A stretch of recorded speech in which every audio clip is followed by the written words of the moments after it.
तो 20 क्वेश्चन हो गया। पिछले वीडियो में आपने देखा 20 क्वेश्चन तक हो गया है। अब इस सेकेंड पार्ट उसका है 2017 13 दिसंबर रीजनिंग का पेपर है, उसका सेकेंड पार्ट है। पहले पार्ट में हमने 20 क्वेश्चन लगा लिया था। अब दूसरे पार्ट में बचे हुए 20 क्वेश्चन लगा लेते हैं, क्योंकि यूपीएसआई में टोटल 40 क्वेश्चन आते हैं रीजनिंग के। तो ये सेकेंड पार्ट आपका 20 क्वेश्चन। तो पहला क्वेश्चन है क्वेश्चन नंबर 21। और हाँ, क्वेश्चन लगाने के पहले आपको बता दूं कि आपका साथ ही साथ जीएस की भी सीरीज़ चल रही है, ओके, जिसमें आप टॉप 10 जीके क्वेश्चन को डेली देखने को आपको मिलेगा। और जल्द ही हमारे साथ करंट अफेयर के भी टीचर जुड़ने वाले हैं, जो कि आपको डेली टॉप 10 करंट अफेयर की सीरीज प्रोवाइड करेंगे, ओके। और वर्कैप की भी सीरीज़ चल रही है, जिसमें से और वीडियो अपलोड हो चुके हैं और कुछ दिन में अपलोड होंगी। तो साथ बने रहिए, कॉन्सेप्ट को सीखते रहिए और वीडियो को लाइक कीजिए। फिर चलते हैं नेक्स्ट क्वेश्चन पे, क्वेश्चन नंबर 21। तो क्वेश्चन क्या कह रहा है, नीचे दिए गए प्रश्न में दो कथन फर्स्ट और सेकंड शामिल हैं। निर्णय लीजिए कथन में दी गई जानकारी प्रश्न का उत्तर देने के लिए पर्याप्त है। दोनों कथनों को पढ़िए और अपना उत्तर दीजिए। मतलब कि एक प्रश्न दिया गया है, उसके बाद उसके लिए दो कथन दिया गया है, आपको बताना है वो दोनों कथन मिलकर प्रश्न का उत्तर देने के लिए पर्याप्त हैं या फिर नहीं है। तो प्रश्न क्या दिया गया है, PQRSTU एक गोल टेबल के चारों ओर उसके केंद्र के ओर सम्मुख बैठे हैं। मतलब कि PQRSTU 2 2 4 2 6 बंदे हैं, ओके। और ये गोल टेबल के चारों ओर टेबल के अंदर डायरेक्शन करके बैठे हैं। मतलब कि 6 बंदे को बैठाते हैं हम, 1 2 3 4 5 6 बंदे बैठ गए, सारे अंदर की तरफ मुखी हैं। अब आगे क्या कहा है, एस के बाएं से तीसरा कौन बैठा है। पूछा हमारा क्या है, एस के लेफ्ट से थर्ड नंबर पे कौन बैठा है, ये हमारा क्वेश्चन है।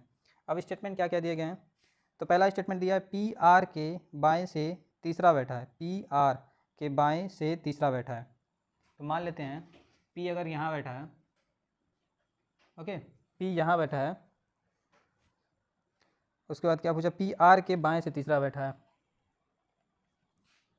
तो R के बाएं ये तीसरे स्थान पे कौन सा होगा। इसका मान लीजिए अगर ये ऊपर होता तो इसका आपका राइट ये हो जाता, लेफ्ट ये हो जाता। अगर ये नीचे डायरेक्शन किया है तो आपका क्या हो जाता है, उल्टा हो जाता है। तो ये क्या हो जाएगा, राइट हो जाएगा और ये लेफ्ट हो जाएगा, ओके। तो बाएं से मुझे तीसरा बैठाना है, तो मतलब इसके लेफ्ट से तीसरा 1 2 3, ओके। तो यस यहाँ बैठा है। आगे क्या कह रहा है, PR के, अच्छा R बोला था इसने, R यहाँ बैठा है, जो S के दाएं दूसरा है, ओके। कहने का मतलब R जो बैठा हुआ है P के तीसरा बाएं पे, वह S के दाएं दूसरा है। R जो है S के दाएं दूसरा है, ओके। मतलब S बैठेगा, S के राइट साइड में सेकंड नंबर पे आएगा आपका R, ओके। तो S कहाँ होगा, S का देखिए S यहाँ होगा, क्योंकि S के राइट में जाएंगे तो S का राइट यही होगा, भाई यही तो होगा, ये राइट होगा। तो यहाँ पे राइट जाएंगे तो इसके 1 2 दूसरे स्थान पे ये S हो गया। T और Q R के पड़ोसी हैं, T और Q R के पड़ोसी हैं। मतलब कि यहाँ T और Q या फिर Q और T यहाँ पे आ सकते हैं, ओके। आगे क्या कहा है, एक बंदा और था U, तो बचा की जगह पे U बैठ जाएगा। अब यहाँ पे T होगा कि Q होगा, पहले कि यहाँ पे Q होगा कि यहाँ पे T होगा, इसमें अभी इन्फॉर्मेशन हमारे पास नहीं है। T P के दाएं दूसरे स्थान पर है, T P के दाएं दूसरे स्थान पर है। मतलब कि T यहाँ पे है, क्योंकि इसका दायां ये हो जाएगा, T यहाँ पे हो जाएगा, ओके। T यहाँ पे हो गया, तो मतलब यहाँ क्या हो जाएगा, तब Q हो जाएगा। इतना हमारा फिगर बन गया। अब आगे क्या है, तो ये दो स्टेटमेंट थे। अब क्या बताना था हमें, S के बाएं से तीसरे कौन बैठा है, S के बाएं से तीसरे कौन बैठा है। तो S ये हो गया, ओके, ये आपका हो गया राइट और ये हो गया लेफ्ट। हमें क्या बताना है, लेफ्ट। तो S के बाएं से तीसरा कौन बैठा है, तो 1 2 3 Q बैठा है, ओके। तो ये हमारा आंसर मिल जा रहा है। तो हम क्या ऑप्शन में टिक करेंगे, ऑप्शन क्या कह दिया है, कथन में सेकंड दी गई जानकारी अकेले इस प्रश्न का उत्तर देने के लिए पर्याप्त है। नहीं, जब दोनों स्टेटमेंट को हमने मिलाया तब ये फिगर बना। अब यहाँ से कोई भी क्वेश्चन पूछे हम इसका जवाब दे सकते हैं। कथन फर्स्ट और सेकंड में दी गई जानकारी कुल मिलाकर इस प्रश्न का उत्तर देने के लिए पर्याप्त है। तो ऑप्शन नंबर सेकंड बिल्कुल करेक्ट बनता है, ओके, ऑप्शन नंबर सेकंड। तो इसे ध्यान से देखिएगा आप, अगर आपको ना समझ में आया तो वीडियो को फिर से बैक कीजिएगा और इस क्वेश्चन को देखिएगा। बहुत ही इंटरेस्टिंग क्वेश्चन होता है, इसे ध्यान से समझने की ज़रूरत होती है। घबराना नहीं है इसमें, थोड़ा और तेज चलना होगा हमें क्योंकि क्वेश्चन काफ़ी हैं, 20 क्वेश्चन लगाने हैं हमें। आगे क्या दिया गया है, आपको श्रृंखला एक दी गई है, आपके बोर्ड पे आ गया है, क्या दिया है 1.5, फिर लिखा है 5, फिर लिखा है 10.5, फिर लिखा है यहाँ पे बॉक्स मतलब खाली इसे बताना है हमें, उसके बाद दिया है 27.5, तो ये हमें बॉक्स का वैल्यू बताना है। ओके, तो यहाँ पे आप दिमाग लगाइए क्या हो सकता है। तो पहले तो हम नॉर्मली जोड़ के देख लेते हैं क्या हो रहा है। इसमें कितना जुड़ा है 3.5, ओके 3.5 ऐड हुआ है तब ये 5 आया है। आगे क्या हुआ है, इसमें कितना ऐड हुआ है 5.5 ऐड हुआ है, इसका तो हमें पता नहीं है और इसका भी हमें पता नहीं है। इसमें क्या हुआ है, इसमें तो 2 जुड़ा हुआ है, तो मतलब इसके अगला सीरीज भी 2 जुड़ेगा, 2 जुड़ेगा तो यहाँ पे क्या हो जाएगा 7.5। अब 7.5 आपका 10.5 में जुड़ेगा कितना आएगा 18, ऑप्शन में दिया है 18। यस, ऑप्शन नंबर सेकेंड बिल्कुल करेक्ट बनता है, ऑप्शन नंबर सेकेंड। बोर्ड पे आ गया होगा क्वेश्चन नंबर 23, ये डायरेक्शन वाले क्वेश्चन है, देखना है क्या। राजा उत्तर पूर्व दिशा में 10 मीटर की दूरी तय करता है, उत्तर पूर्वी दिशा में, मतलब कि मान लेते हैं ये पॉइंट हो गया, उत्तर पूर्व मतलब नॉर्थ ईस्ट में, नॉर्थ ईस्ट में कितना, और थोड़ा बड़ा बनाते हैं फिगर, यहाँ से 10 मीटर जाता है नॉर्थ ईस्ट में, ये नॉर्थ ईस्ट हो गया, ये हो गया 10 मीटर। आगे क्या है, फिर वह पश्चिम की ओर चलकर 22 मीटर की दूरी करता है, मतलब यहाँ से यह 22 मीटर दूरी पश्चिम की ओर जाता है, वेस्ट की डायरेक्शन में 22 मीटर। आगे क्या कह रहा है, वहाँ से वह दक्षिण पश्चिम की ओर 10 मीटर चलता है। क्या हो जाएगा दक्षिण पश्चिम, मान लेते हैं अगर ये नॉर्थ हो जाएगा, अगर ये साउथ हो गया, ये वेस्ट हो गया, ये ईस्ट हो गया, तो साउथ वेस्ट क्या हो जाएगा, ये हो जाएगा। ओके,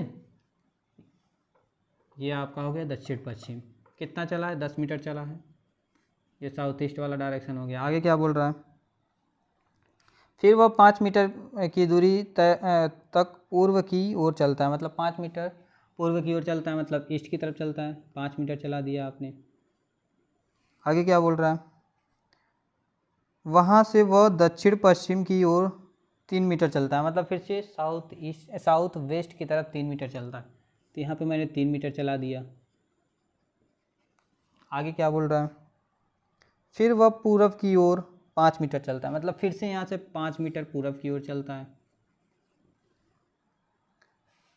और फिर उत्तर पूर्व की ओर 3 मीटर चलता है, फिर से नॉर्थ ईस्ट की तरफ। तो ये आपका नॉर्थ हो गया और ये हो गया ईस्ट, तो नॉर्थ ईस्ट की तरफ ये हो जाएगा, कितना मीटर चला है 3 मीटर। ओके, तो यहाँ पे ये 3 मीटर फिर चलता है, उसके बाद क्या कहा है, और उस स्थान पर रुक जाता है, यहाँ पे आके रुक गया है। वह अपने प्रारंभिक स्थान से कितनी दूरी पर है, उसका प्रारंभिक स्थान क्या था, यही था। ओके, तो पूछा है इन दोनों के बीच में, जहाँ पर पहुँचा है अभी और जहाँ से स्टार्ट किया था, उन दोनों के बीच में कितनी दूरी है, तो हमें ये दूरी बतानी है, ये दूरी बतानी है। ओके, तो देखते हैं क्या होगा। ऊपर 22 मीटर है, नीचे कितना है, इधर 5 मीटर दिया है, फिर 5 मीटर। ओके, तो कितना हो गया टोटल, ये तो हो गया 10 मीटर, और ऊपर है 22, तो ये कितना हो जाएगा 22 माइनस 10, ये हो जाएगा 12 मीटर की दूरी। तो आंसर क्या हो जाएगा 12 मीटर, ऑप्शन में दिया है। यस, ऑप्शन नंबर 4 बिल्कुल करेक्ट बनता है, 12 मीटर। ओके, तो उम्मीद है ये क्वेश्चन समझ में आ गया होगा। इसमें घबराना नहीं है, जैसे जैसे इंस्ट्रक्शन दिए गए हैं वैसे वैसे क्वेश्चन में आगे बढ़ते जाना है। अगर इसमें कुछ भी डाउट होता है तो आप कमेंट सेक्शन में कर सकते हैं, और साथ ही साथ अगर फिर भी डाउट रहता है तो आप वीडियो को बैक कीजिए और फिर देखिए, आपको तुरंत समझ में आ जाएगा, इतना कुछ बड़ा इसमें इशू नहीं है।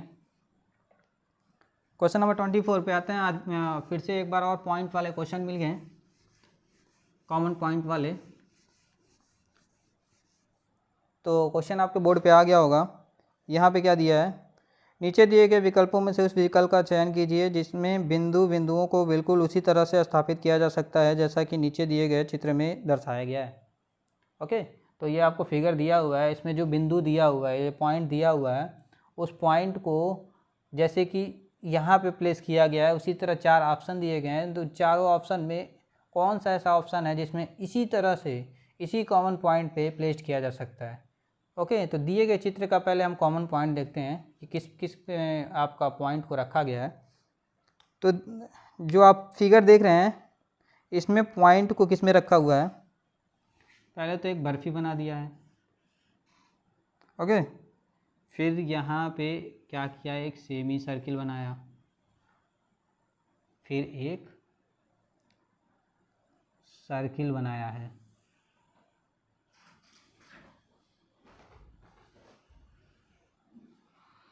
ये सर्किल बनाया है,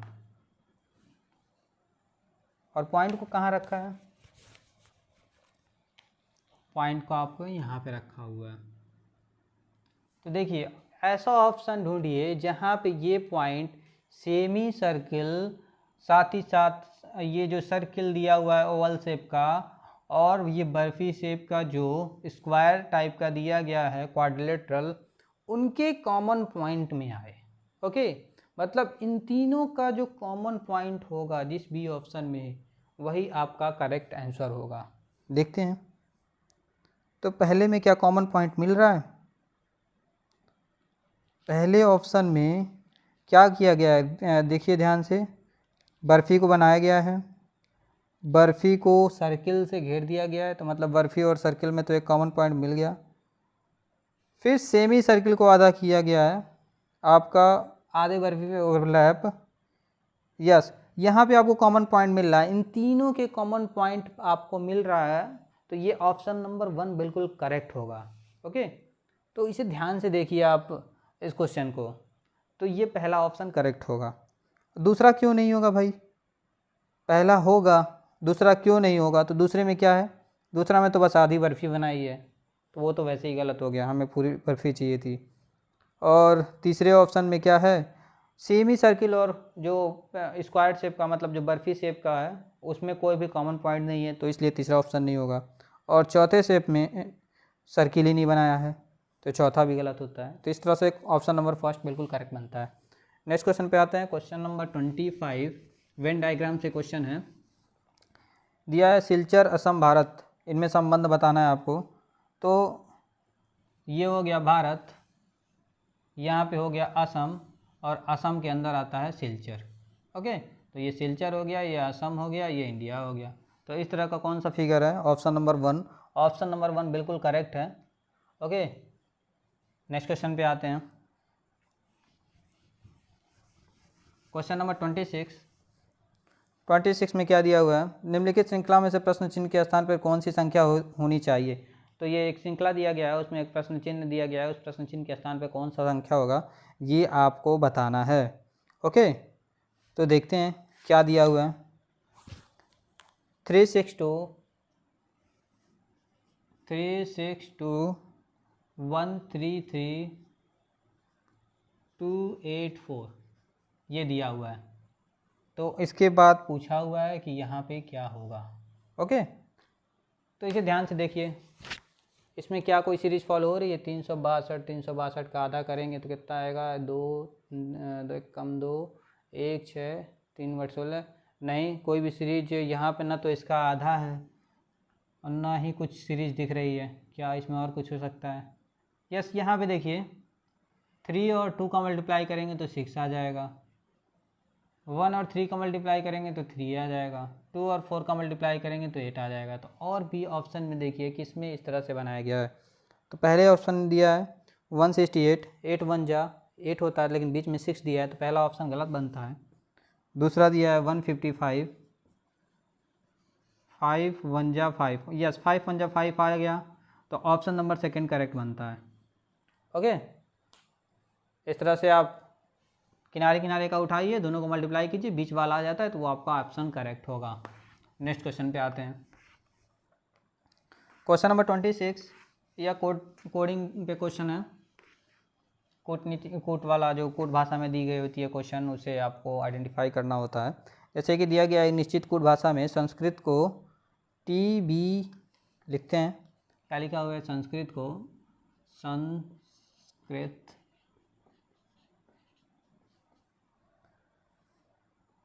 को क्या लिखा हुआ है? TBPV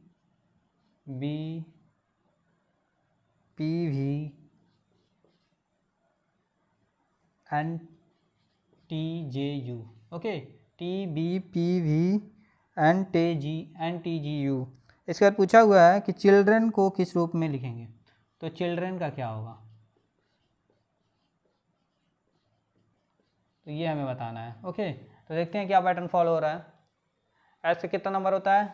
19, टी का 20 मतलब +1 हुआ है, ए का 1 होता है, फिर B 2 14, फिर 16 हो गया है। ओके, तो क्या आप देख रहे हैं, पहले +1 हुआ, फिर +1 हुआ है, फिर +2 हुआ है। देखते हैं, सी में +1 करेंगे कितना आएगा? D आएगा। H में +2 करेंगे तो कितना आएगा? दूसरा नंबर पे क्या हुआ? +1 हुआ है ना, तो यहाँ भी +1 करेंगे, H में 1 करेंगे तो 9 हो जाएगा, तो 9 का कितना होता है? I। उसके बाद I का क्या होगा? +2 करेंगे तो 9 2 11, 11 को क्या हो जाएगा कि DI के किसी में दिया हुआ है? पहला ऑप्शन में नहीं दिया है, दूसरा में नहीं दिया है, तीसरा में नहीं दिया, चौथा ऑप्शन, बिल्कुल चौथा ऑप्शन आपका करेक्ट होगा आंसर।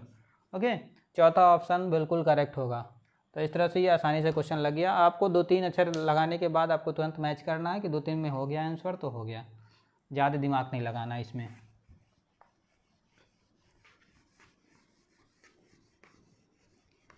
तो मज़ा आ रहा होगा, बिल्कुल इसी तरह इंटरेस्ट होके क्वेश्चन को लगाते रहिए।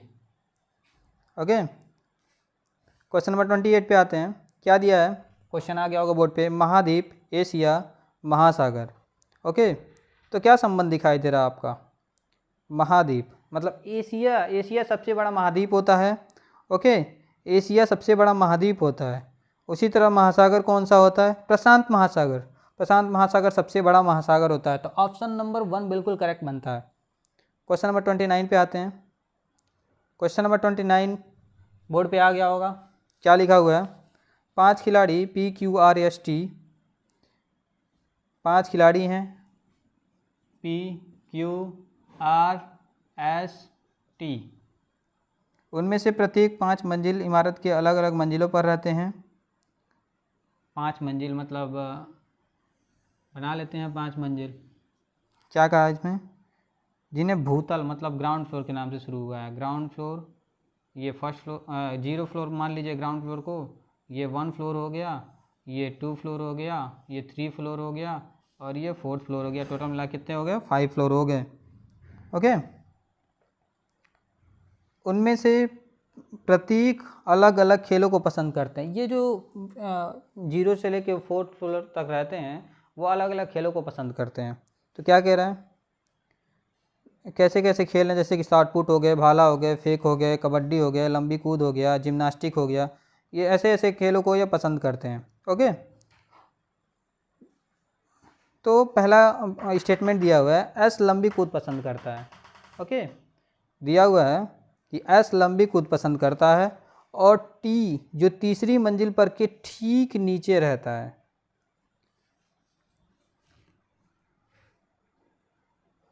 ओके, क्या कह रहा है? आपका कह रहा है एस लंबी कूद पसंद करता है, और टी जो तीसरी मंजिल पर के ठीक नीचे रहता है। टी आपका किस पे रहता है? तीसरी मंजिल पर। उसके ठीक नीचे आपका कौन रहता है? एस रहता है। जैसे कि आपके क्वेश्चन में बताया हुआ है कि एस लंबी कूद पसंद करता है, ये लंबी कूद पसंद करता है, ये कूद पसंद करता है, और टी जो तीसरी मंजिल पर मतलब टी जो तीसरी मंजिल पर ठीक नीचे रहता है, उसके नीचे ठीक एस रहता है। तो ये हो गया। आगे क्या कह रहा है? 2 खिलाड़ी आर और क्यू बीच में रहते हैं। आर और क्यू क्रमशः भाला फेंक और शॉट पुट को पसंद करते हैं। आर और क्यू, आर क्या पसंद करता है? आर पसंद करता है भाला। भाला फेंक, और क्यू क्या पसंद करता है? Shot put. ओके, तो ये पसंद करते हैं। दो खिलाड़ी आर और क्यू के बीच में रहते हैं, लेकिन आर और क्यू के बीच में दो खिलाड़ी रहते हैं। ओके, तो ये क्या हो सकता है? या तो यहाँ पे आर होगा या क्यू होगा, या तो फिर यहाँ पे क्यू या फिर आर होगा। ओके,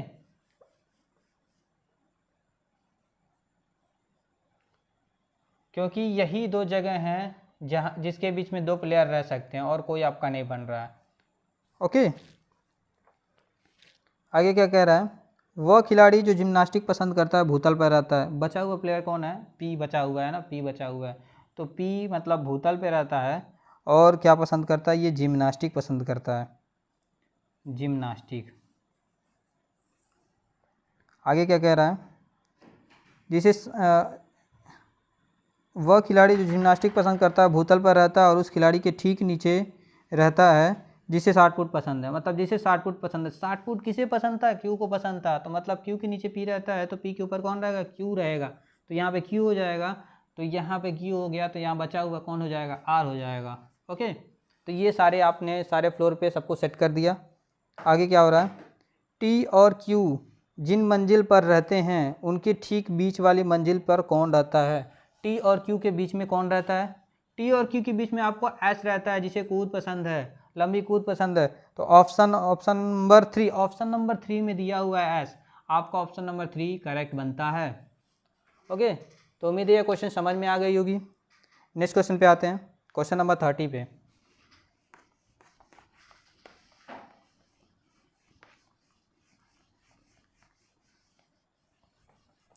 क्वेश्चन नंबर 30 में क्या है? यह एक ब्लड रिलेशन से क्वेश्चन है। ओके, रक्त संबंध से देखते हैं। एक लड़के के चित्र की ओर इशारा करते हुए, ओके, एक लड़के के चित्र की ओर इशारा करते हुए एक व्यक्ति ने कहा, किसी व्यक्ति ने कहा, वह मेरे नाना, मतलब मैं मान लेता हूँ मेरे, मैं हो गया, मेरे नाना मतलब मेरी मम्मी हो गई, और मेरी माता जी के पिताजी हुए, तब न मेरे नाना हुए। वह मेरे नाना के पिता, मतलब इनके भी पिता का, के पिता का पोता है। तो इनके पिता का पोता कौन होगा? ये होंगी इनके पोता है ना, पोती तो नहीं है, तो मतलब इनका कोई भाई होगा, वह इनका पोता हो जाएगा। तो लड़के का उस व्यक्ति से क्या संबंध होगा?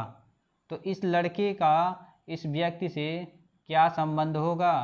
तो दोस्तों ये मेरी माताजी हुई, और माताजी के भाई जो होंगे वो तो मेरे मामा लगेंगे, तो इनका रिश्ता हो गया मामा का। ओके, तो ऑप्शन नंबर 1 में दिया हुआ है। ओके, तो ये क्वेश्चन हो गया।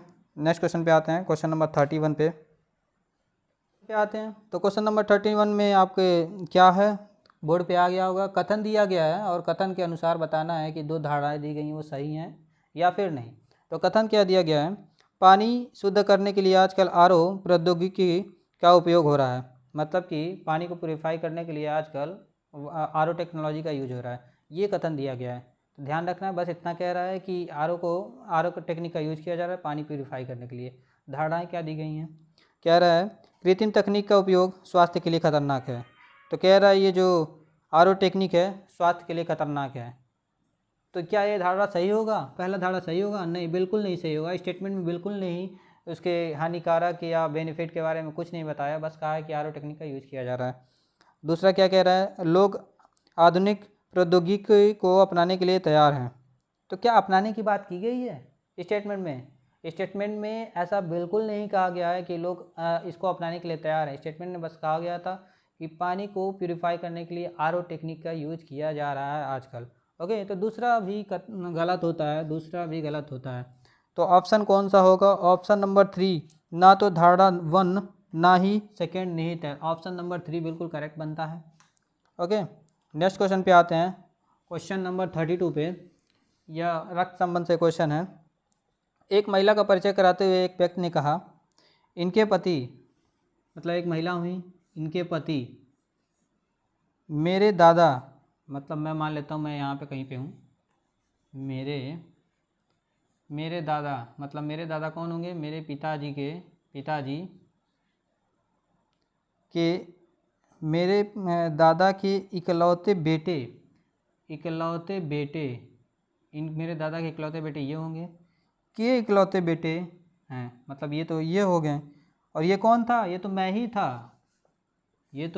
था, तो उस व्यक्ति के साथ क्या संबंध होगा, तो ये पत्नी लगेंगी, वाइफ लगेंगी। अगर ये मैं था तो ये मेरी वाइफ लगेंगी। ओके, तो ये बात है। तो क्वेश्चन नंबर 32 आपको समझ में आ गया होगा, हस्बैंड वाइफ का रिलेशन था।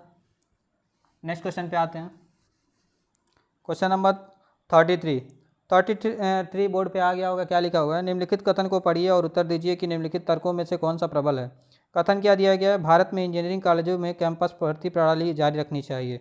तो स्टेटमेंट में ये कह रहा है कि भारत में जो कॉलेज कैंपस सिलेक्शन होता है इंजीनियर छात्रों का, वो जारी रखना चाहिए। स्टेटमेंट बस इतना कहा है, ओके, कि जो भारत में इंजीनियरिंग कॉलेजों में कैंपस भर्ती प्रणाली जारी रखनी चाहिए। उसके बाद तर्क क्या दे रहा है, हाँ यह छात्रों और कंपनियों को दोनों को अवसर प्रदान करती है। बिल्कुल सही बात है। अगर ये कॉलेज कैंपस सिलेक्शन होता है तो आराम से कंपनियों को उनके वर्कर मिल जाते हैं और वर्कर को अपना जॉब मिल जाता है। तो बिल्कुल पहला कथन तो सही होगा, पहला तर्क सही होगा। दूसरा क्या कह रहा है, नहीं केवल प्रमुख संस्थानों में पढ़ने वाले विद्यार्थी लाभ प्राप्त कर पाते हैं। तो इसके बारे में तो नहीं बताया स्टेटमेंट ने, क्या कहा था, भारत में इंजीनियरिंग कॉलेज कैंपस प्रणाली को जारी रखना चाहिए, बस इतना कहा था। ये नहीं कहा है कि जो कमज़ोर वर्ग के जो मतलब स्टूडेंट हैं वह प्रमुख संस्थानों में नहीं पढ़ते, उनको नहीं मिल पाती है जॉब, ऐसा तो इसमें कुछ नहीं बताया गया है। तर्क के हिसाब से बस पहला तर्क सही बनता है। तो ऑप्शन देखते हैं, ऑप्शन नंबर वन ही सही है, केवल तर्क 1 प्रबल है। क्वेश्चन नंबर 34 पे आते हैं।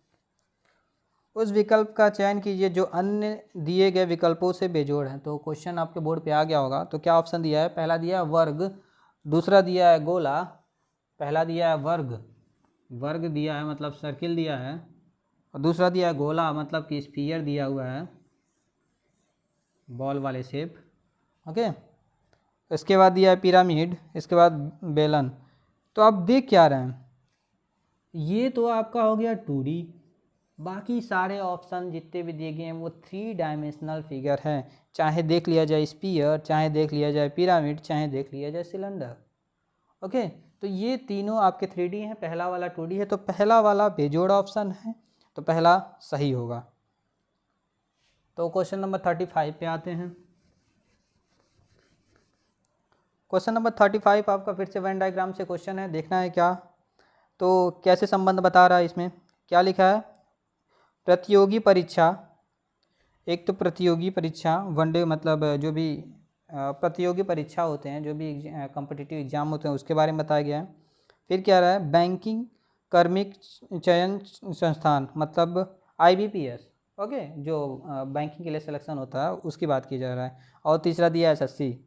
तो क्या होगा, तो पहले तो ये कॉम्पिटिटिव एग्ज़ाम आ जाएंगे, उसमें आपका क्या आ जाएगा IBPS, और ये आ जाएगा आपका SSC।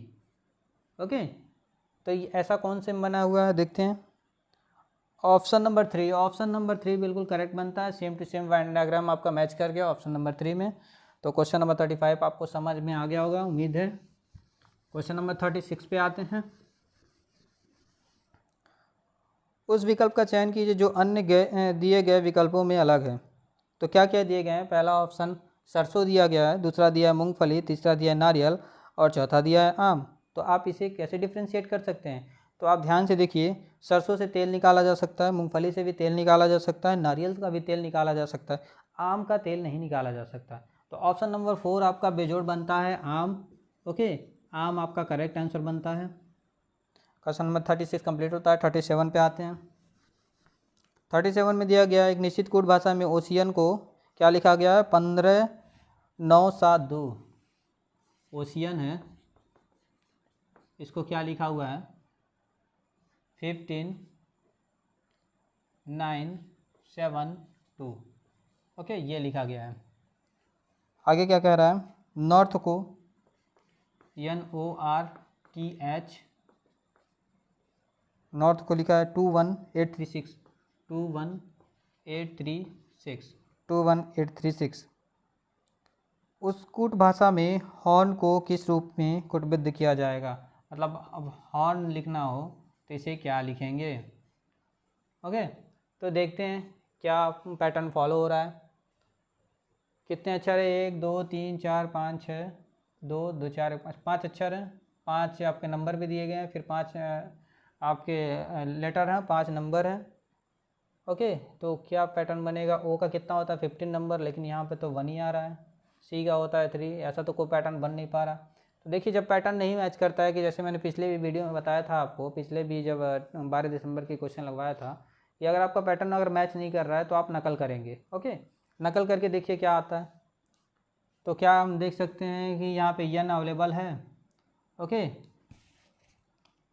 यहाँ भी यन है, पूछा भी एक यन है, तो एन क्या लास्ट में दिया हुआ है? एन का नंबर 2, एन का इधर दिया है 2, तो इधर भी लास्ट में 2 आएगा।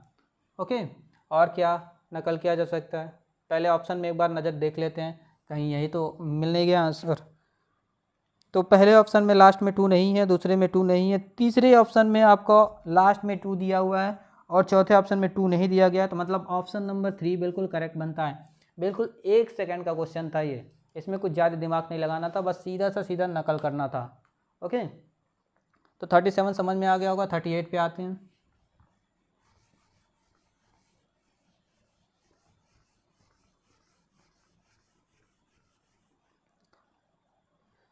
बोर्ड पे आ गया होगा क्वेश्चन।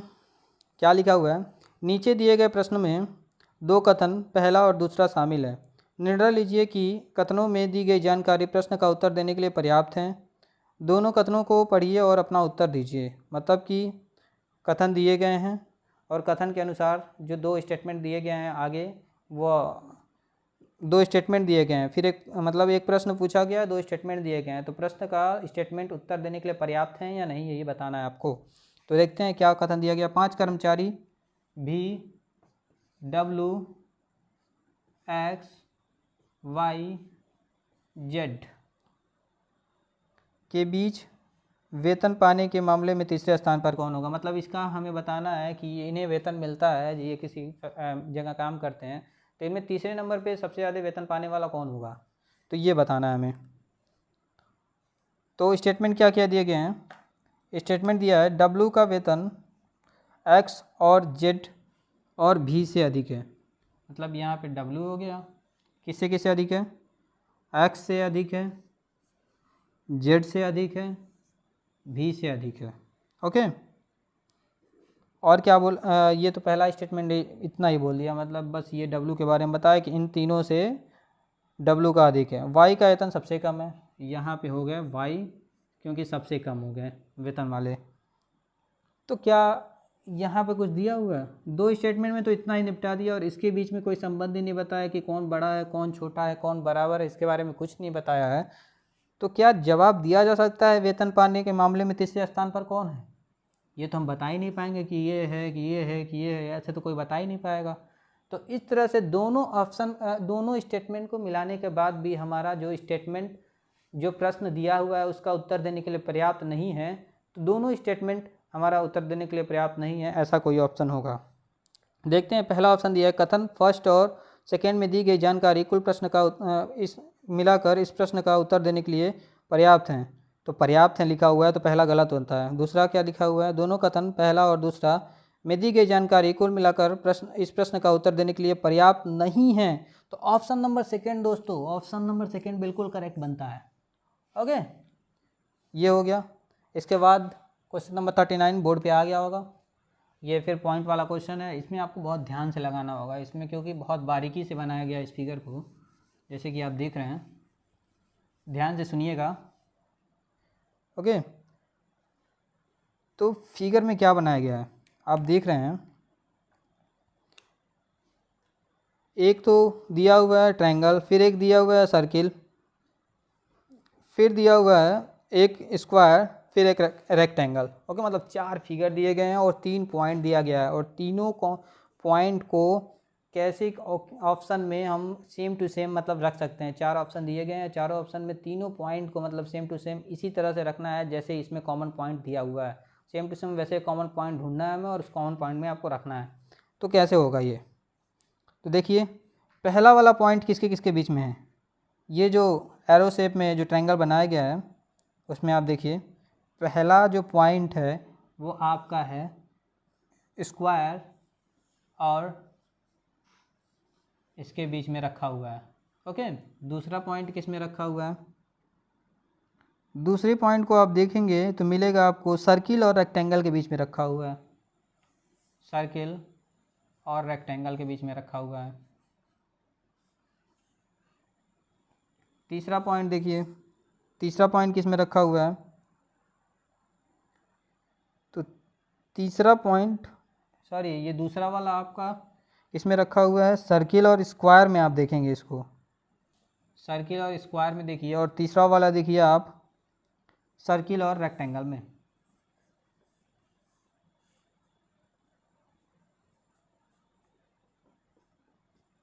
ओके, तो अब ऑप्शन में ढूंढते हैं सेम टू सेम कैसे हम रखेंगे कि ये रेक्टेंगल और ये जो आपका एरो शेप का स्ट्रक्चर है इन दोनों के बीच में पॉइंट आ जाए। तो पहले ऑप्शन में देखते हैं, पहले ऑप्शन में क्या मिल रहा है, क्या आपका स्क्वायर और रेक्टेंगल का कोई कॉमन पॉइंट है, जी है, पहला ये सेटिस्फाइड होता है। दूसरा क्या है, सर्किल और स्क्वायर, सर्किल और स्क्वायर का कॉमन पॉइंट है।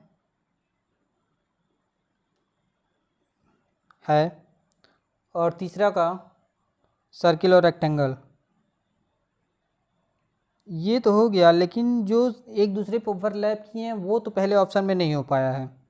दूसरे में देखते हैं, दूसरे में सर्किल और स्क्वायर का आपको कॉमन पॉइंट मिल जा रहा है, और फिर सर्किल और रेक्टेंगल, सर्किल और रेक्टेंगल का भी कॉमन पॉइंट है। फिगर में ध्यान से देखिए दोस्त, और क्या ये एरो शेप स्ट्रक्चर और फिर दिया हुआ है आपका स्क्वायर, इसका भी स्ट्रक्चर मिल जा रहा है आपको। ओके, तो ऑप्शन नंबर सेकंड बिल्कुल करेक्ट बनता है, ऑप्शन नंबर सेकंड। ओके, तो ये ऑप्शन नंबर सेकंड होगा।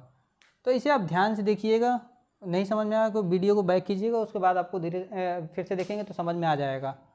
ओके, और लास्ट क्वेश्चन पे आते हैं, क्वेश्चन नंबर 40 जो आज के क्लास का आपका लास्ट क्वेश्चन है और साथ ही साथ बहुत इंटरेस्टिंग क्वेश्चन है। ये भूत वाला क्वेश्चन है। देखिए इसमें क्या हुआ है, एक मकान है जिनके मालिक मर गए हैं तो घर भूतिया हो गया है। देखते हैं क्या हुआ है। कह रहा है एक कथन के बाद दो निष्कर्ष पहला और दूसरा दिए गए हैं, आपको कथन को सत्य मानना है।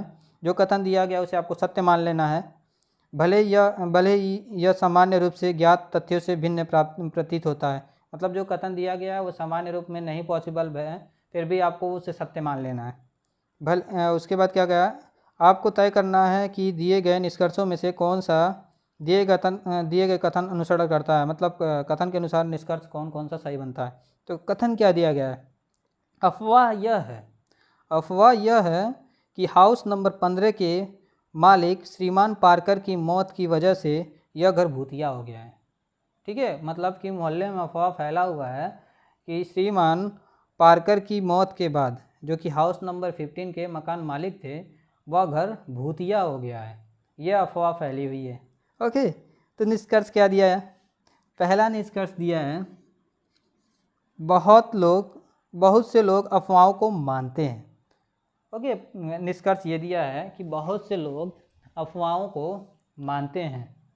तो क्या आपके स्टेटमेंट में जो कथन में वैसा कुछ कहा गया था कि लोग अफवाहों को मानते हैं? नहीं, ऐसा बिल्कुल नहीं कहा गया था। उसमें बस ये कहा है कि श्रीमान पार्कर की मौत के बाद उनका घर जो मकान नंबर 15 है वो भूतिया हो गया है, बस इतना कहा है। यह अफवाह फैली हुई है।